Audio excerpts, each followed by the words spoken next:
تو پھر خان صاحب سوال آپ سے بنتا ہے، یہ ایکسٹینشن کا شوق جو ہے یہ آپ کو کہاں سے پیدا ہوا؟ بھائی ہم تو سمجھ رہے تھے ہم کسی فین کلب کے ممبر نہیں ہیں.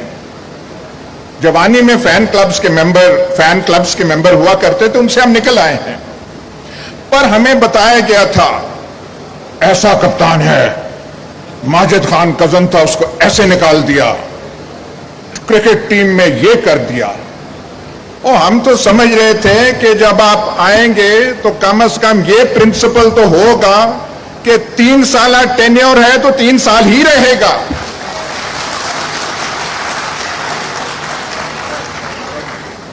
وہاں پہ باتیں ہمیں آئیں جی کمفرٹیبل ہے ان کے ساتھ بہت.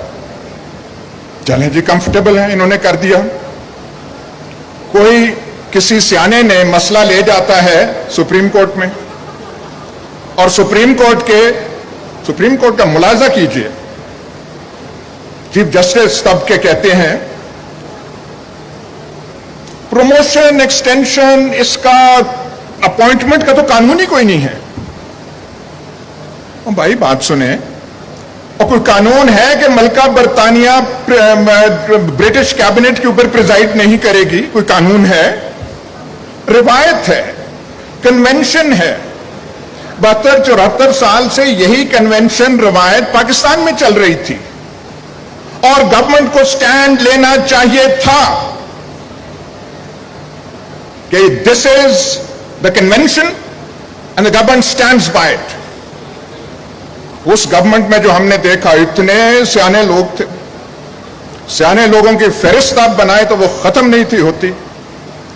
وہاں پہ سپریم کورٹ سے وہ چلے گئے، مسئلہ پارلیمنٹ کو چلا گیا. آج دکھڑے روئے جا رہے ہیں، یہ ہو گیا وہ ہو گیا. آپ نے قانون بنا دیا کہ نہیں 3 سال کی ٹینیور نہیں، اس میں 3 سال ایکسٹینشن ہو سکتی ہے، یہ اب قانون کا حصہ ہے.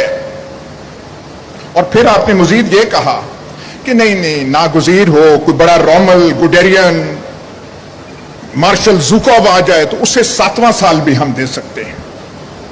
جناب اعلیٰ، آپ ضرور پرائم منسٹر بنے، دوبارہ بنے، لمبی آپ کی ٹینیور ہو، لیکن یہ ورثہ آپ نے چھوڑ دیا ہے، یہ 7 سالہ والا. جو یہاں پہ آئے گا اس کی نظریں 6 سال تو رہیں گی کہ 6 سال تو میں نے ہونا ہے. یہ آپ نے یہاں پہ وہ کرنا. لاسٹ چیز آپ کے لیے ایاز، آخر میں یہ ایک آپ نے بات کی ایکسٹینشن کی، میں اسی کے اوپر اپنی تقریر ختم کرتا ہوں. دیکھیں، میں نے زندگی میں ایک عام سا آدمی ہوں، بڑی غلطیاں کی ہیں زندگی میں، لیکن میں نے جو کرکٹ کے اندر میں باقیوں سے آگے اس لیے نکلا کہ میں ہمیشہ اپنی غلطیوں کی انالیسس خود کرتا تھا، اپنا سب سے بڑا کرٹک تھا، اور ہمیشہ کوشش کرتا تھا کہ جو میں غلطی کرتا ہوں اس کو کریکٹ کیا جائے.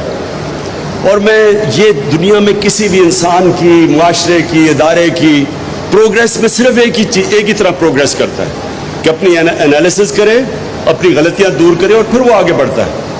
میں نے یہ 3.5 سال جو حکومت میں بیٹھا، اللہ نے موقع دیا، یہ تھے میرے سب سے مشکل 3.5 سال زندگی کے، لیکن انہوں میں نے بڑی چیزیں سیکھی. اور میں یہ سمجھتا ہوں کہ جب اتنے بڑے چیلنجز تھے، کیونکہ چیلنج بہت بڑا تھا، کیوں ایک کرائسس تو تھا نہیں. ہر روز صبح اٹھتے تھے، اچھا جی وہ ادھر پی آئی اے بینکرپٹ ہے، ریلوے کا یہ، ہر دوسرے دن کوئی نیا کرائسس ہوتا تھا کہ پیسے نہیں ہیں جی اب. سو اس کرائسس کے اندر بڑی چیزیں میں نے سیکھی. میں سمجھتا ہوں کہ میری جو ایجوکیشن ان 3.5 سال میں زندگی میں نہیں ہوئی. ایک صرف میں آپ کو چیز بتاؤں کہ میں نے یہ ساری چیزیں نوٹ کی، یہ جو آپ اپنے ابھی بات کی، مداخلت کی، بالکل یہ آپ ٹھیک کہتے ہیں، ایکسٹینشن کی، کہ ہمیشہ ملک ادارہ ترقی کرتا ہے رول آف لا پہ. آج شوکت خانم ایک انٹرنیشنل لیول کے 2 ہاسپٹلز ہیں، وہ صرف رول آف لا پہ ترقی کرتے ہیں، میریٹوکریسی پہ کرتے ہیں. آج چائنا کی جو سب سے بڑی وجہ ہے